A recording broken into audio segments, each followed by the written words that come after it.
Damas y caballeros, reciban ustedes el más cordial saludo. Les habla su profesor Eric Viana. Buen día, quien les trae un video más de estas temáticas sobre estática. Pero en esta ocasión nos vamos a salir un poquito del tema y he decidido hablar de un tema que ustedes normalmente manejan en la cátedra de resistencia de materiales, que es el tema de esfuerzo flector o esfuerzos de flexión. Si bien es cierto de que el tema del esfuerzo se aplica a resistencia de materiales, es pertinente hablar en esta ocasión, siendo que todavía estamos hablando dentro de la cátedra de estática, de este tema, primero por su estrecha relación con el concepto de flexión de vigas, las cuales hemos estado viendo en videos recientes, ¿sí? Pero entonces, pues precisamente como después de esta cátedra viene la de resistencia de materiales, entonces me parece pertinente que al menos se dé una introducción o que ustedes tengan una idea acerca de lo que se trata o de cómo se maneja el concepto de esfuerzo, en el sentido de que no solamente se trata de determinar el momento flector crítico de una viga, por ejemplo como la que está en la figura que ustedes están viendo en pantalla, la cual tiene pues bastante aplicabilidad dentro de, por ejemplo, producción y planta, ¿sí? Pues siempre la pregunta que nos hacemos es, ¿será que la viga va a resistir? ¿Será que la viga va a fallar? No solamente es el momento flector crítico, sino las preguntas siempre son esas, ¿no? De si la viga va a fallar y eso. Y entonces, eso, para contestar eso no solamente depende de la sola cantidad del momento flector que uno determina acá mediante la técnica de análisis de vigas a flexión que ya hemos visto en videos anteriores, sino que además depende de parámetros que tiene que ver con las características dimensionales de la sección de la viga y además del material con que está hecha la viga, del cual sale un parámetro llamado esfuerzo flector admisible o esfuerzo flector o esfuerzo admisible o esfuerzo axial, el cual pues cuya cantidad pues viene tabulada en tablas que ya vienen en los textos de resistencia de materiales y además en información técnica disponible por internet. Entonces el objetivo de este video es precisamente aplicar el tema del momento flector crítico y complementarlo con el concepto de esfuerzo de flexión, que es el que estamos hablando hoy, para que pues por lo menos ustedes tengan una idea de cómo se determinan las características constructivas de la viga o cuál es la capacidad máxima de resistencia que tiene una viga ante un momento de solicitación. Bueno, como ya hemos visto en videos anteriores, el momento flector pues se determina con base en el proceso de análisis de vigas a flexión, el cual, como ya habíamos dicho, eso consta de 4 pasos. Se calculan los apoyos sobre los cuales descansa la viga, luego se hace el diagrama de fuerzas cortantes, luego se hace el diagrama de momento flector y por último pues se establece, ubica el momento flector crítico. Entonces a partir de ahí es que vamos a calcular el esfuerzo de flexión. Entonces ya hasta el momento ustedes ya saben determinar el momento flector crítico. Ahora la gran pregunta es cómo se determina ese esfuerzo. Entonces para eso vamos a precisamente a dilucidar el tema del esfuerzo de flexión. Bueno, ¿cómo se determina el esfuerzo de flexión? Ya esto lo habíamos visto. Entonces precisamente habla en virtud de este fenómeno del pandeo, que ya se había comentado. Y bueno, y ese pandeo en donde, o sea, cómo se determinan esos efectos característicos. Bueno, para eso hay que entender primeramente cómo sucede internamente dentro de una viga ese proceso de pandeo o de flexión. Resulta que el esfuerzo flector no es totalmente axial a tracción o totalmente axial a compresión. Sucede que de una forma pudiera entenderse como extraña, sucede al mismo tiempo tracción y compresión. ¿Cómo es eso?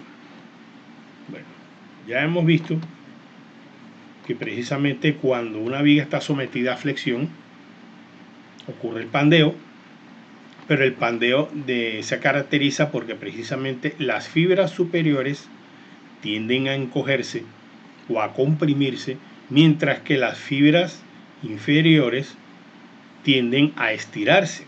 Es por eso que se da al mismo tiempo zona a compresión y zona a tracción, ¿sí?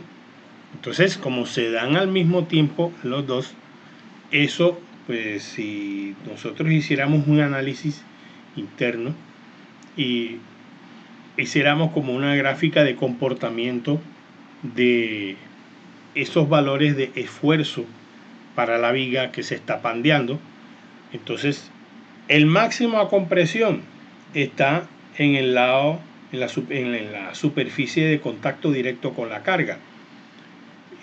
Eso va disminuyendo, va disminuyendo, va disminuyendo, llega un valor que es igual a 0 y después empieza a aumentar, aumentar y aumentar, obteniendo el valor máximo en la cara opuesta de la viga, es decir, en donde las fibras se están sometiendo a tracción. Entonces, como acabé de decir, llega un momento en que no hay ningún esfuerzo que afecte la viga en una zona. Esa zona es la que se denomina eje neutro, ¿ya? Es decir, cuando someten a flexión una viga, pues, si le miden el esfuerzo de compresión exactamente en donde está ese eje neutro, vamos a ver que ahí no hay ningún esfuerzo, no hay ni tracción ni compresión. Entonces, en ese eje, y ese eje neutro, ¿dónde normalmente ocurre? Bueno, si la viga está hecha de un material homogéneo, es decir, una viga que es o totalmente de acero, o totalmente de aluminio, o totalmente de madera, o totalmente de un material que no presenta incrustaciones, ni agujeros, ni varillas adicionales, ese es un material que se considera homogéneo. Entonces, si el material es homogéneo, la característica es que el eje neutro coincide con el centroide de área de la sección, ¿sí? Es decir, que por ejemplo, si la viga tiene sección rectangular, entonces ese eje neutro, ¿dónde va a estar? Va a estar en el centroide del rectángulo. Es decir, por ejemplo, en el caso del rectángulo, ahí lo vemos en la figura azul, pues la altura sería h medios, h sobre 2, tal como lo estamos mirando acá, ¿cierto? Bueno, si fuera un triángulo, si la viga fuera de sección triangular, entonces ese eje neutro, ¿dónde estaría? Justamente a 1/3 con respecto a la base o a 2/3 con respecto al vértice de ese triángulo. Si la viga fuera de sección circular, entonces el eje neutro estaría justamente en el centro del círculo. El tema es que el centroide de la sección de la viga es en donde pasa el eje neutro. Entonces, de aquí aprovecho y hago la publicidad de que aquí se aplica también el concepto de los centroides en el tema de la ubicación del eje neutro. Ahora, a partir del eje neutro hasta el lado de hasta la superficie donde está en contacto directo con la fuerza, surge un parámetro que se simboliza con la letra Y o Y. Otros autores lo simbolizan como R.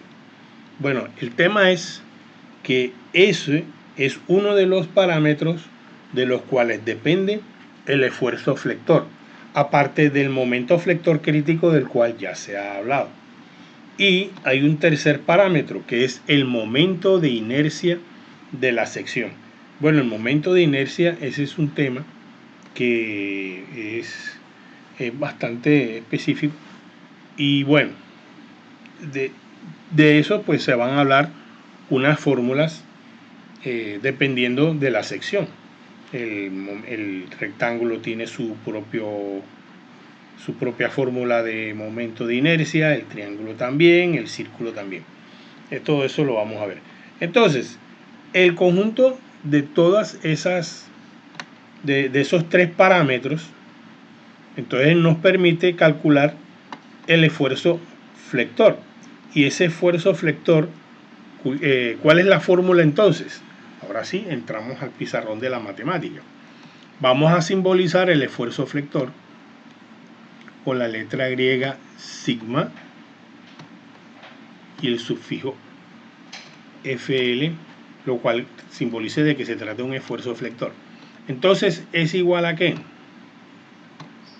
Es al momento flector crítico multiplicado por la Y. La Y que ya acabamos de decir de que es la distancia, pero vamos a ponerlo más bien Y minúscula, que es la distancia entre el lado donde se aplica la carga y el eje neutro, y lo dividimos entre el momento de inercia con respecto a X de la sección. Entonces, esta es la fórmula del esfuerzo flector. ¿Sí? Bueno, ahora bien, cada parámetro ya, bueno, el parámetro Y, como lo habíamos dicho, si vamos a hablar de un rectángulo, es la mitad de la altura. Ya lo habíamos dicho. Si se trata de un círculo,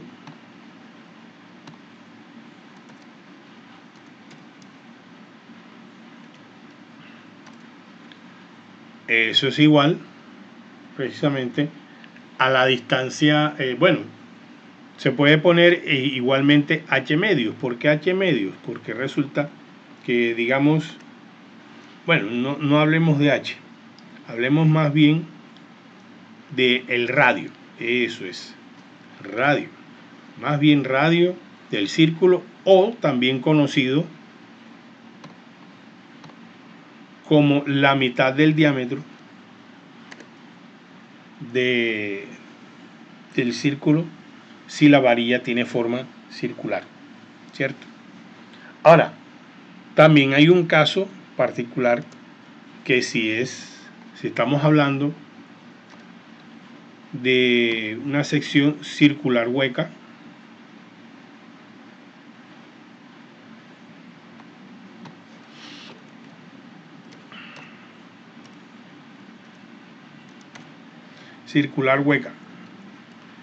en donde hay un diámetro externo y un diámetro interno. Entonces, eso va a ser igual a la mitad del diámetro, pero únicamente el externo.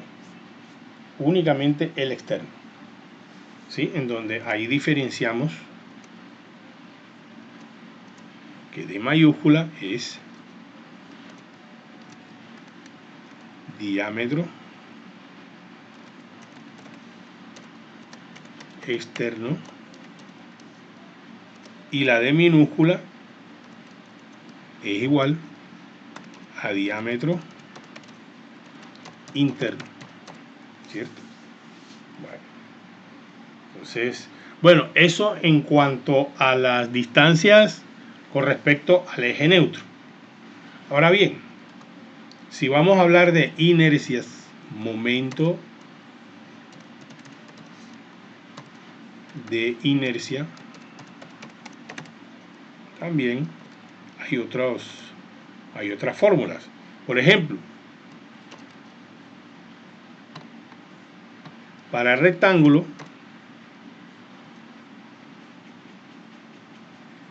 sería igual a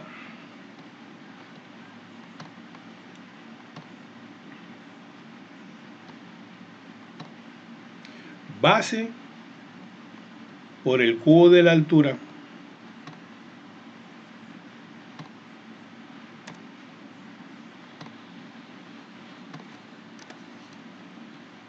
sobre 12. Si vamos a hablar de un momento, el momento de inercia del círculo, pero el círculo apenas macizo, ¿no? O sea, no es tubular, sino, haz de cuenta, una varilla. Entonces,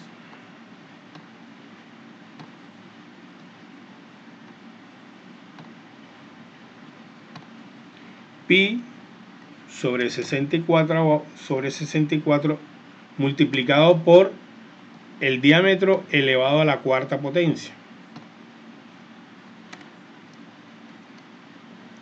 Y si se trata de momento de inercia circular hueco, o sea, de un tubo,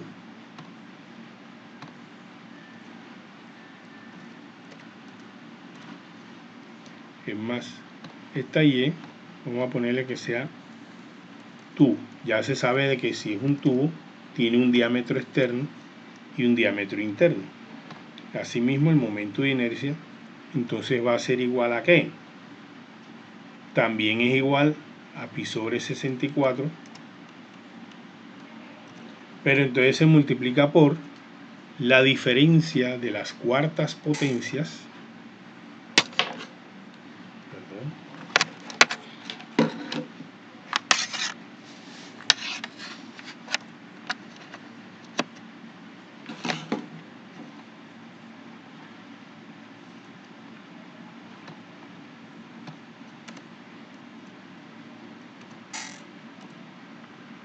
diámetro externo a la cuarta menos diámetro interno a la 4. Entonces ahí tenemos los momentos de inercia, pues, para esas figuras. Ahora ustedes dirán, bueno, ¿y será que en la vida solamente vamos a conseguir vigas rectangulares o vigas circulares o vigas tubulares? No, realmente no. Pues de hecho, pues la mayoría de las veces se utilizan vigas de perfiles estructurales, pero esos se consiguen a través de unas tablas dependiendo del tipo de perfil. Hay perfil que llaman W, hay otro perfil que llaman I, otros perfiles que llaman C, otros perfiles que llaman... Pero entonces eso no requiere de una fórmula así como nosotros que estamos exponiendo la fórmula del rectángulo, la fórmula del círculo, no, sino que simplemente se consulta la tabla y ahí ya viene el dato del momento de inercia. Entonces simplemente se toma el valor del momento de la inercia y se aplica. ¿Se aplica en dónde? Se aplica en la fórmula general que tenemos acá. Entonces no, que vamos a usar una viga tipo W210 por 64.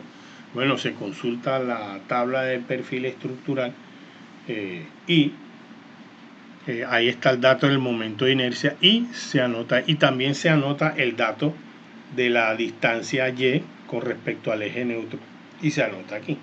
Entonces no hay necesidad de usar fórmulas como en estos casos, sino simplemente se consulta la tabla y se anota. Pero ya en otro video se puede aplicar un ejemplo de esfuerzo flector, pero utilizando esos perfiles estructurales. Por ahora, inclusive, vamos a hacer un ejemplo de utilización del concepto con base en un análisis de viga ya hecho, cuyo problema es el siguiente.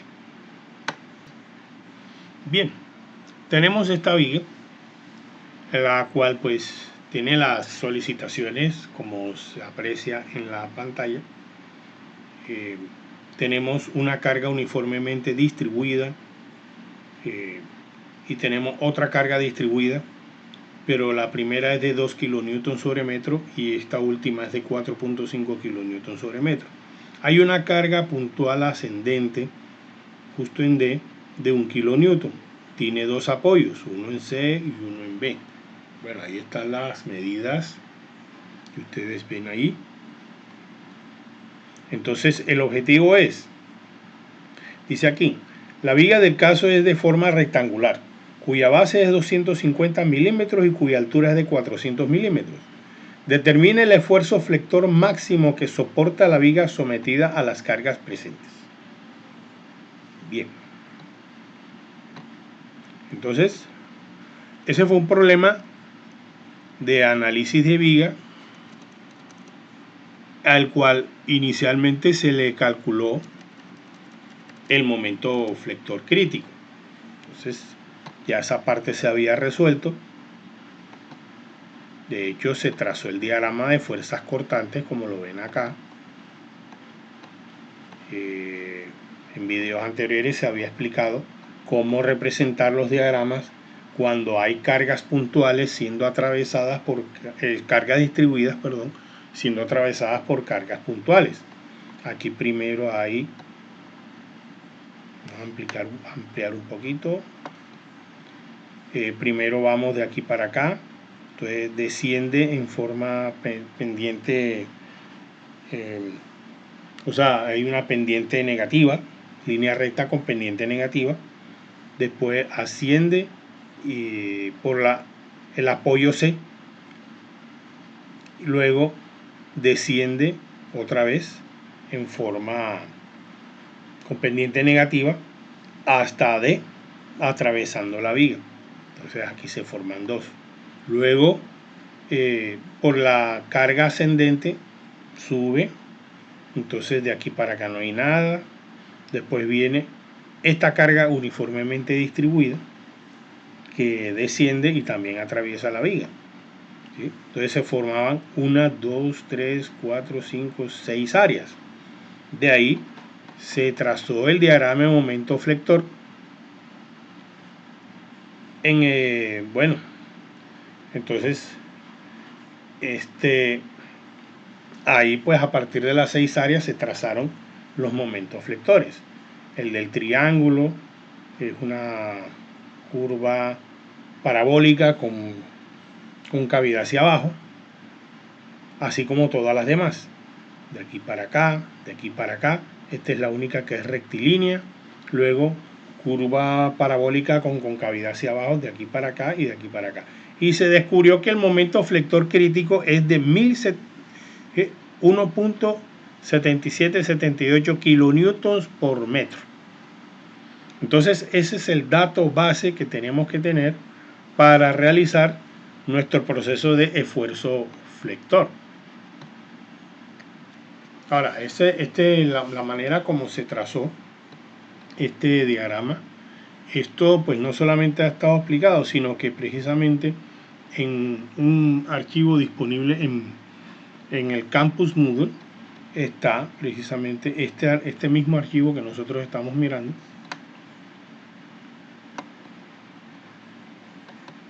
en donde están precisamente las fórmulas, los procesos, cómo se calcularon los apoyos. Apoyo C 3.5, apoyo B 4 kN. Todo esto está explicado. Y luego vienen los diagramas de fuerzas cortantes. Ahora, en dos ocasiones se dio que la diagonal cruzaba la viga Entonces había que determinar la distancia X, que para la carga de CAD nos dio 1.25 metros y para la carga de EA a B se dio 0.11 metros. Esa fórmula pues yo la he explicado en videos anteriores, en donde precisamente la fórmula simple y llanamente es fuerza cortante dividido entre carga unitaria, ¿sí? En el caso de la primera carga distribuida, la carga unitaria era de 2 kN sobre metro. Entonces la fuerza cortante que alcanzó en B era de 2.5 kN. Entonces por eso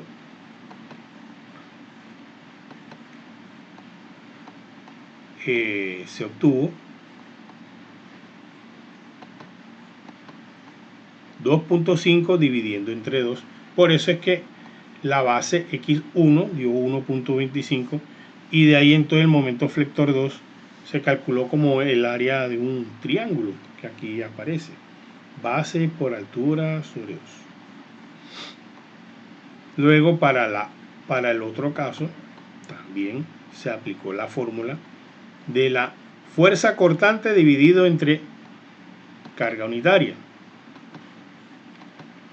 La carga unitaria era 4.5 kN sobre metro, exacto. ¿Y cuál es la fuerza cortante que se dio en el punto E? En el punto E se dio 0.5 kN. De ahí entonces salió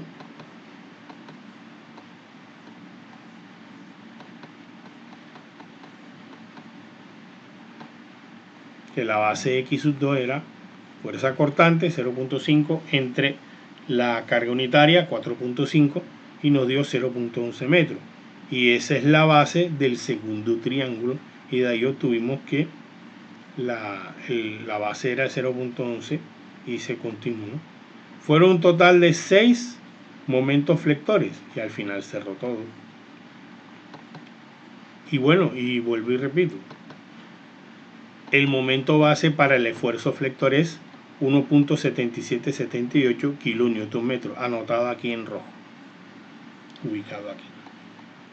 Bueno, esto a manera de un repaso introductorio.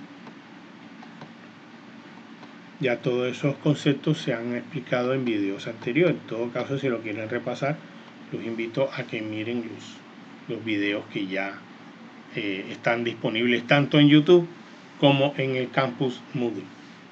Bien, entonces, ¿cuál es el dato base? Momento flector crítico es 1.7778 kilonewton por metro. ¿Sí?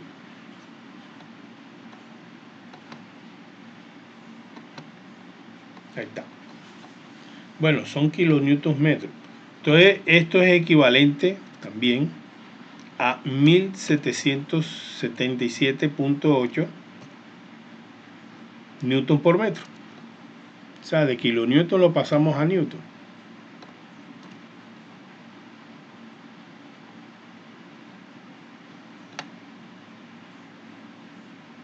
Bien.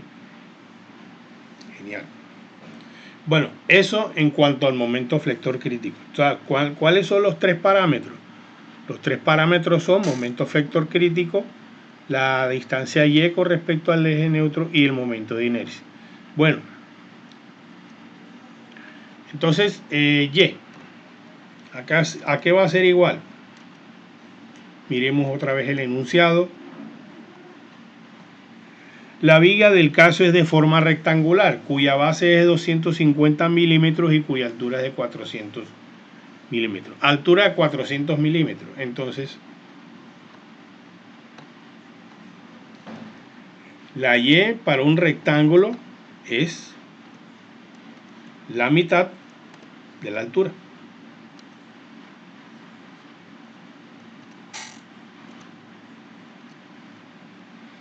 O sea que estamos hablando de 200 milímetros. Bien, eso por un lado.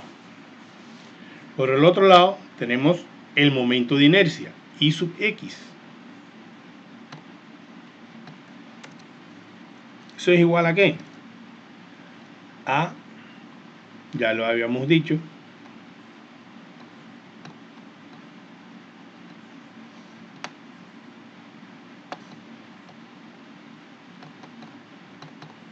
base por el cubo de la altura sobre 12, ¿cierto?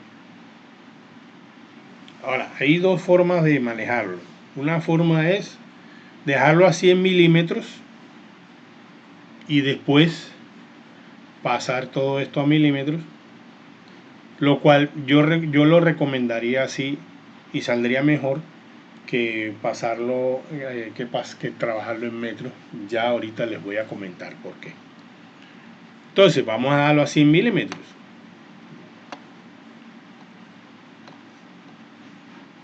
En milímetros, ¿cómo queda? Entonces, base, que es de 250 milímetros,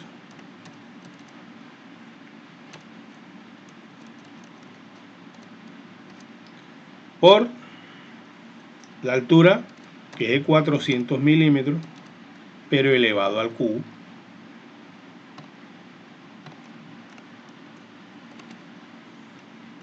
entre 12. Obviamente que esto nos va a dar una cantidad grande, pero es que estamos hablando de milímetros a la 4.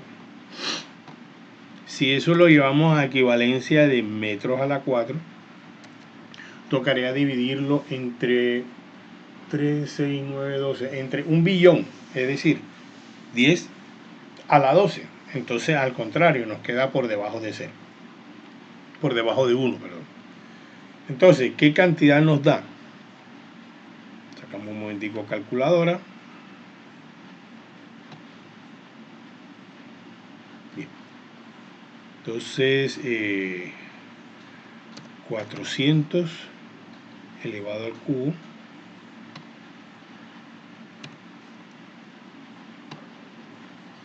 multiplicando por 250 dividiendo entre 12.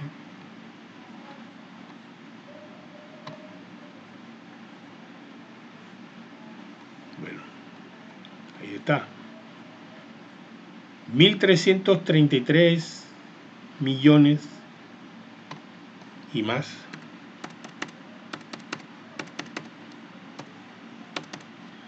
milímetros elevados a la 4. Esa es la unidad, esas son las unidades de momento de inercia de áreas.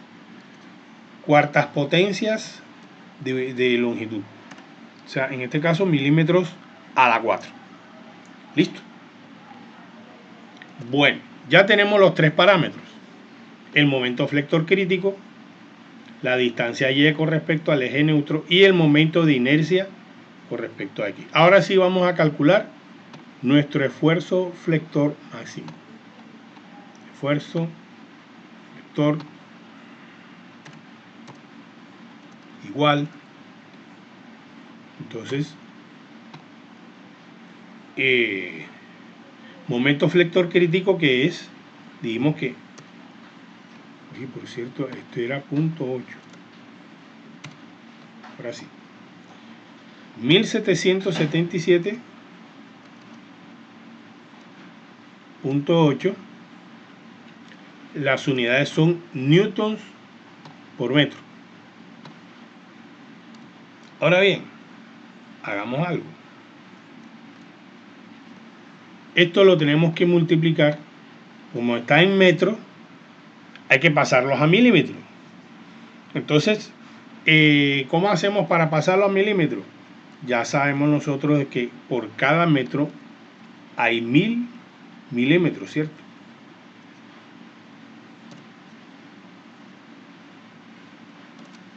Bien. Eso multiplicado por la Y que es 200 milímetros. Ahora lo dividimos entre el momento de inercia, que son los 1.333 millones y más.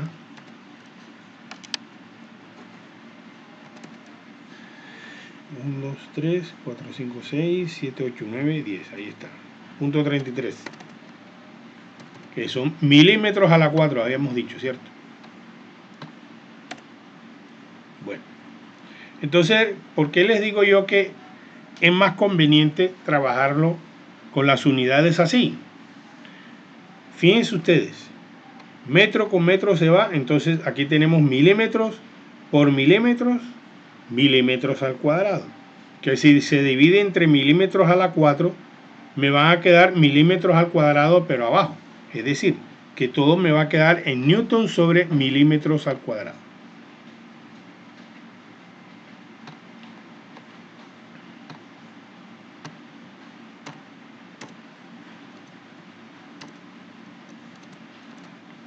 Entonces,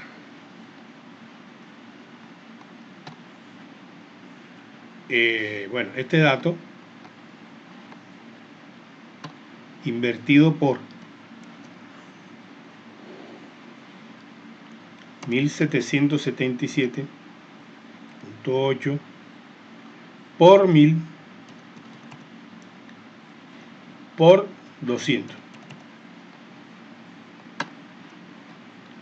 y apenas queda 0.267 newtons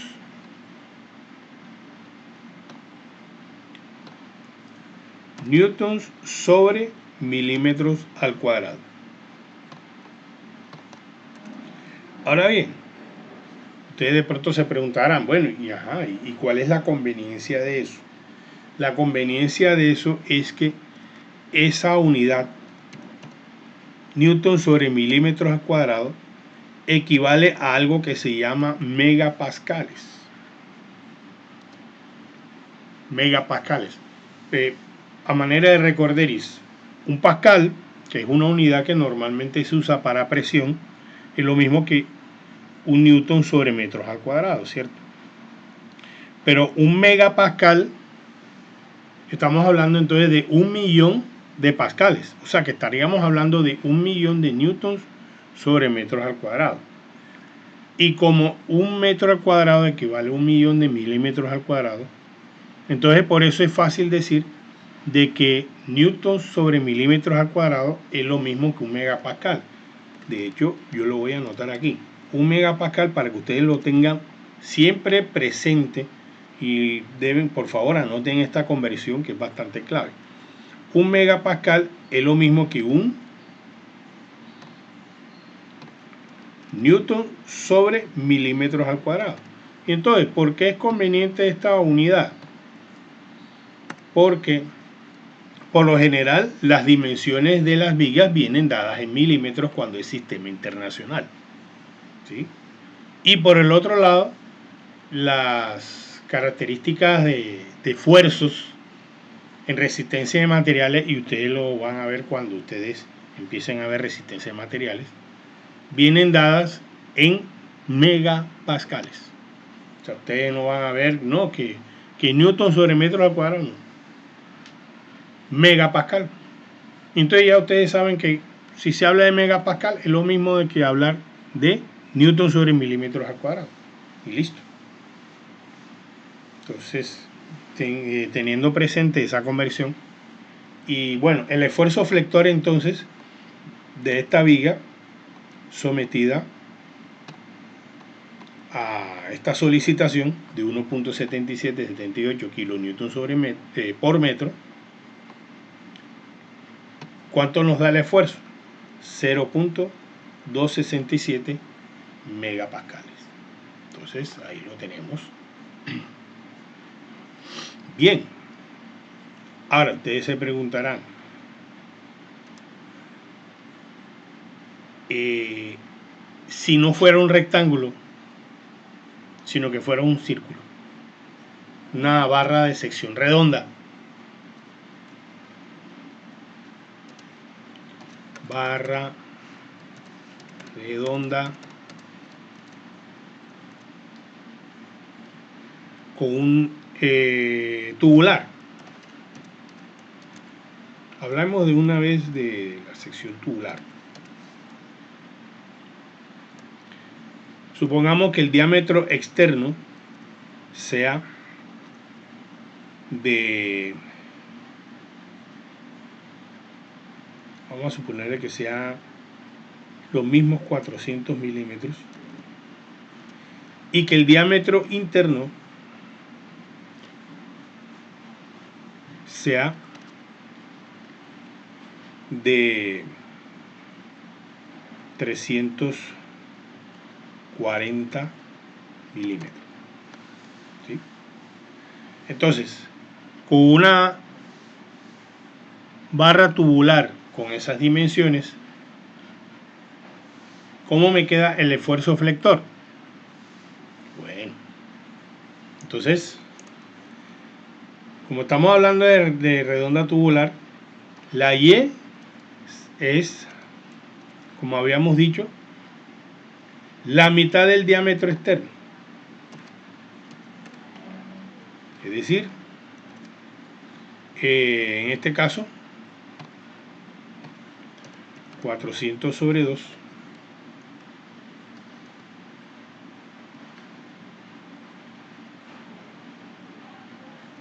o sea que mi distancia Y es de 200 milímetros.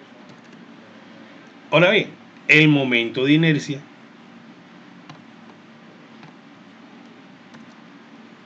es igual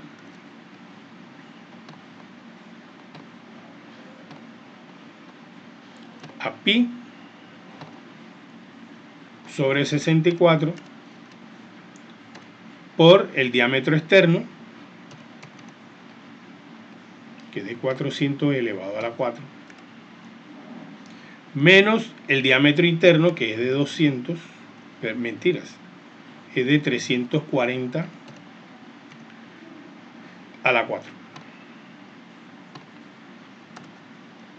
Ahora, ojo, mucho cuidado. ¿Mucho cuidado de qué?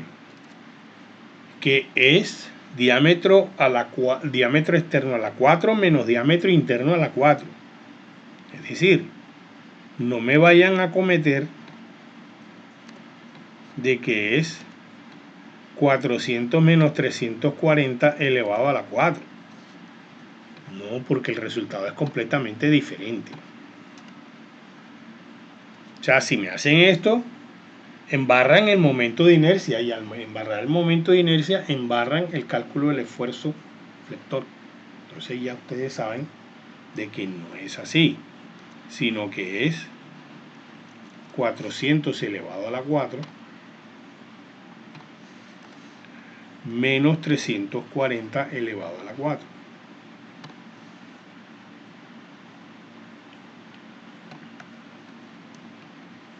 Bueno, y ese momento de inercia, ¿cuánto nos da?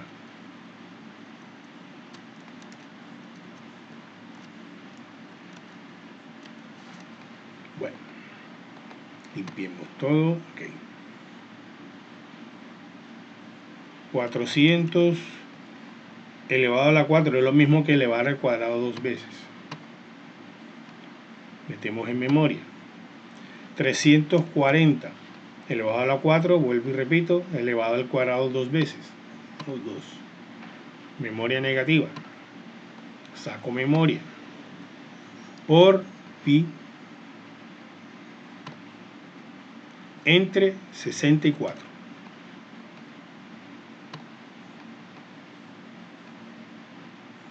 Bien.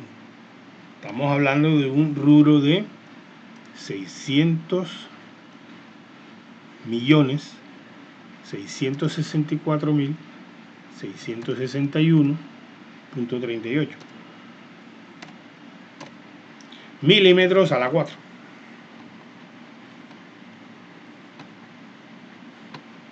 El momento de inercia parece que es menor con respecto al momento de inercia de la sección rectangular, así que pues yo puedo deducir de que el esfuerzo flector soportado por una viga de sección tubular, va a dar mayor. Veamos. Esfuerzo flector.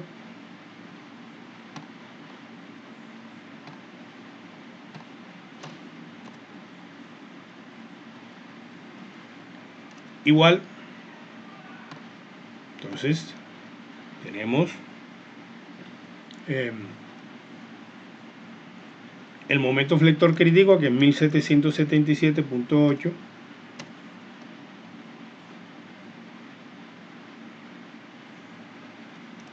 Ya sabemos que hay que multiplicar por 1000. O bueno, hagamos algo mejor.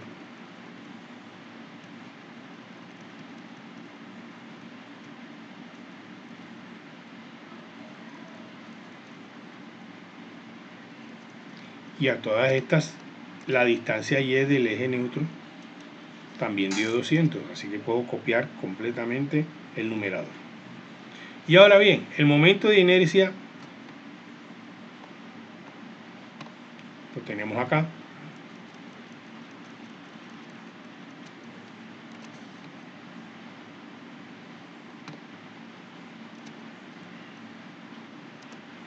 Entonces el esfuerzo flector, ¿cuánto nos da?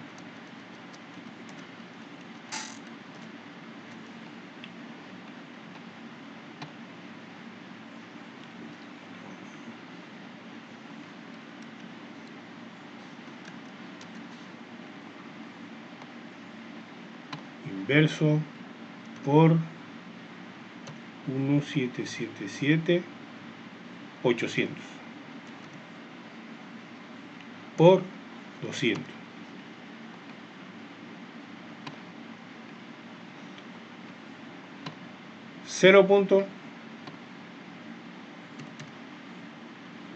.59 newton sobre milímetros cuadrados, es decir, megapascales. Miremos cuánto nos había dado el momento de inercia de la sección rectangular. 0.267 y ahora nos dio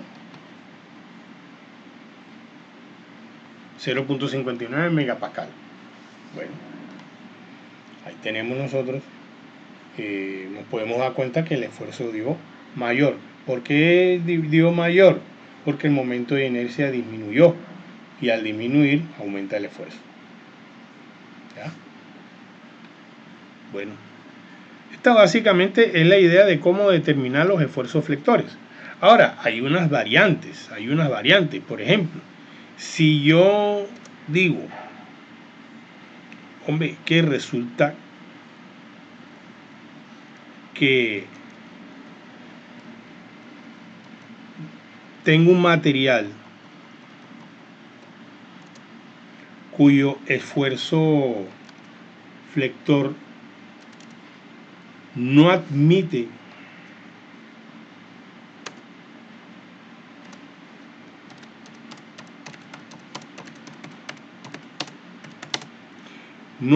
valores mayores de 0.15 megapascal. Nos vamos a la sección rectangular.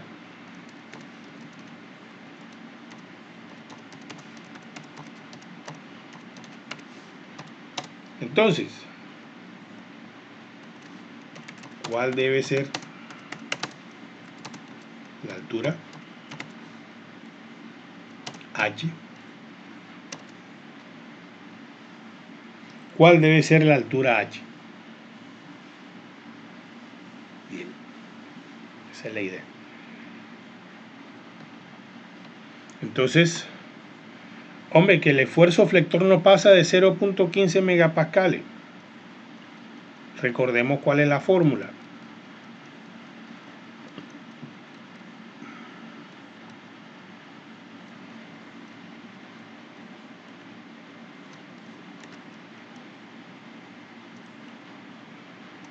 La fórmula en términos generales es esta.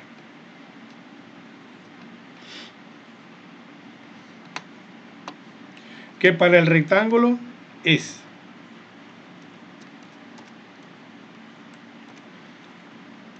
Y es H medios.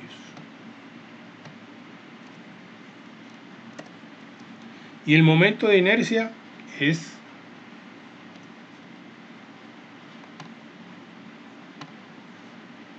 base por el cubo de la altura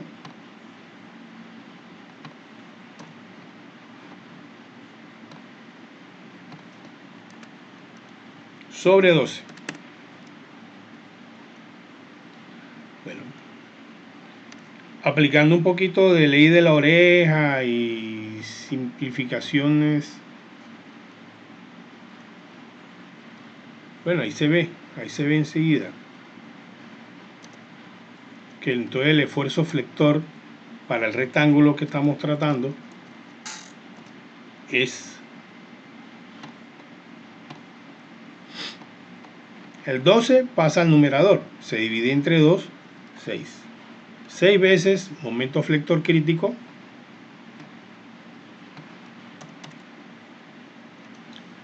por la altura, ¿sí? Por la altura, dividido entre base por altura al cuadrado.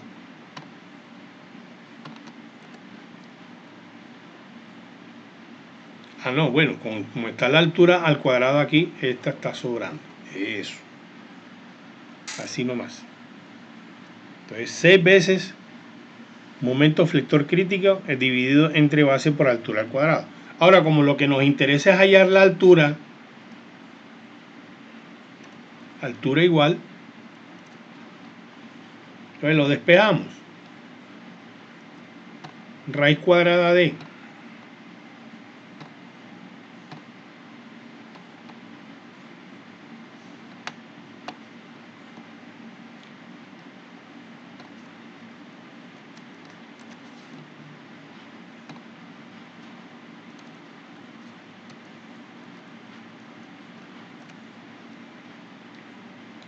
6 veces momento flector crítico dividido entre la base por el esfuerzo flector.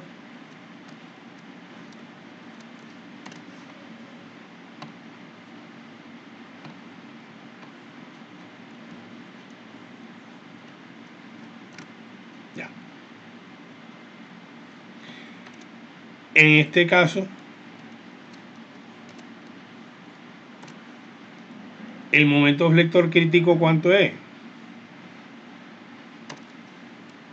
1777, 1.777.800, ya pasándolos de una vez a newton por milímetro.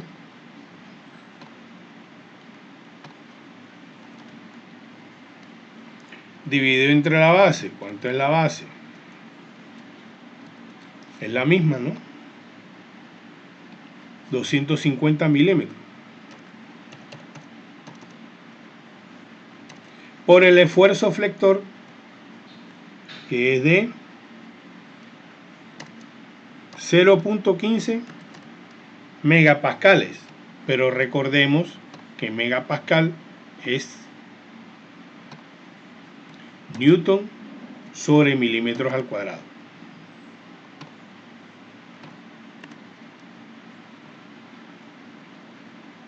Listo.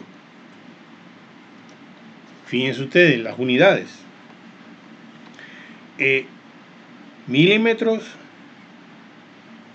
sobre milímetros al cuadrado. Entonces queda 1 milímetro en el denominador. Por ley de la oreja pasa arriba. Entonces multiplica por los milímetros de acá. Quedan milímetros al cuadrado en el numerador. Newton con newton se va.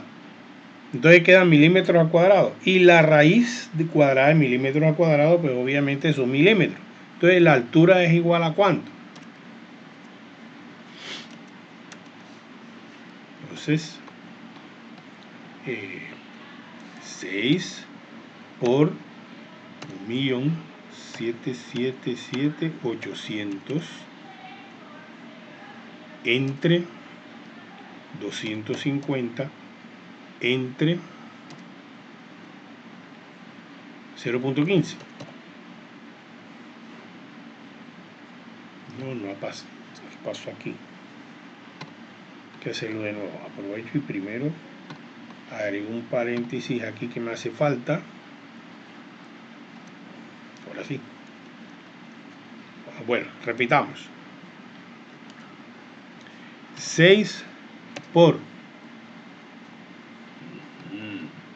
Vamos a limpiar, pero limpiar todo. Ahora sí. 6 por 1.777.800. Ahora, entre 250 entre .15. Ajá.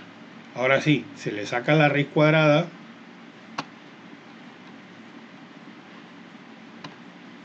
.533 milímetros. Antes teníamos 400 milímetros. Pero con 400 milímetros estaba soportando un esfuerzo de 0.267 megapascales. Pero como el enunciado decía que no nos podíamos pasar de 0.15 megapascales, entonces había que buscar una altura mayor. Y esa altura mayor es de 533.33 milímetros. ¿Sí? Entonces, y así hay otras variantes. Por ejemplo, si es de sección tubular, cuál será diámetro externo y diámetro interno, sobre todo tomando en cuenta, por lo menos, si estamos hablando de viga tubular.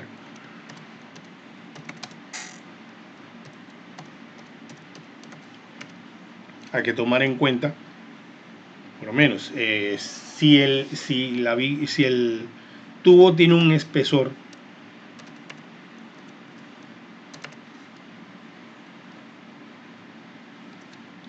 el cual simbolizamos T. Entonces ustedes saben una cuestión que yo voy a dibujar acá.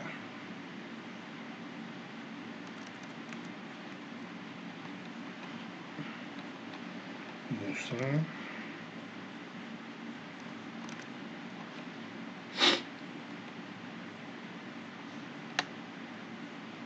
correcto para acá.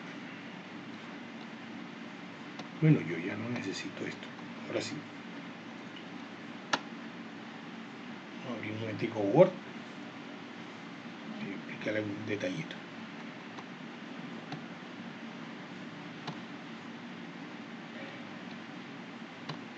Supongamos que tenemos una tubería cuyo diámetro externo es este, cuyo diámetro interno es este,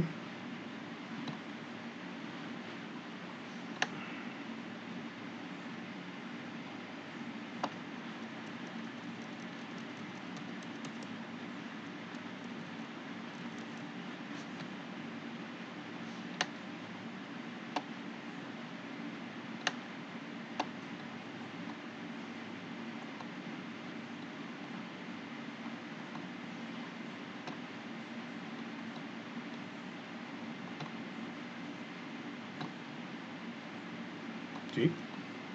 Bueno, entonces, el espesor es precisamente el espesor de pared de ese tubo. Es el que denominamos T. Ya. Entonces, ustedes analizan. Si yo tomo el diámetro interno y le sumo 2 veces el espesor, ¿por qué 2 veces? Hay un espesor aquí, hay un espesor acá. Entonces, si a ese diámetro interno le sumo 2 veces el espesor, ¿qué consigo? El diámetro externo. O sea que el diámetro externo es igual a diámetro interno más 2 veces el espesor. Entonces, si a ustedes les hablan de una viga tubular en términos de espesor, ya ustedes saben cuál es la relación entre el diámetro externo y el diámetro interno. Y ya con eso ustedes juegan para determinar, calcular los momentos de inercia, calcular todo. Y si a ustedes le van a pedir los diámetros y nada más le dan el espesor, calculan entonces los parámetros con base en un esfuerzo límite. Entonces, con esto, pues precisamente, esto es lo que yo quería explicarles, exponerles todo lo relacionado con el concepto de esfuerzo flector. Entonces, fíjense que es como una continuación de los conceptos que ustedes han venido manejando en las vigas. Primero, por análisis de viga, determinan el momento flector crítico. Luego, aplican básicamente esta fórmula general, que es momento flector crítico por la distancia y con respecto al eje neutro dividido entre el momento de inercia. Para un rectángulo, este es la Y. Para un círculo macizo, esta es la Y. Para tubular, es el diámetro externo nada más. Y bueno, los momentos de inercia para el rectángulo es base por el cubo de la altura sobre 12. Para una varilla circular maciza, pi sobre 64 de diámetro a la 4. Y para una varilla tubular, pi sobre 64 de diámetro externo a la 4 menos diámetro interno a la 4. Entonces aquí desarrollamos los ejemplos, aplicamos un caso en donde calculamos el esfuerzo flector basado en una viga rectangular. Luego hicimos la variante pasándolo a barra redonda tubular, dando un diámetro externo de 400 milímetros y un diámetro interno de 340 milímetros. Se calculó la Y, que es diámetro externo sobre 2, calculamos momento de inercia y ahí nos dio un esfuerzo flector de 0.59 megapascales. Luego se hizo la variante de que si se trataba de un rectángulo, pero que el rectángulo no podía pasarse de 0.15 megapascales el esfuerzo, entonces se despejó la altura y vamos a ver que necesitamos 533.33 milímetros, es decir, más de medio metro para poder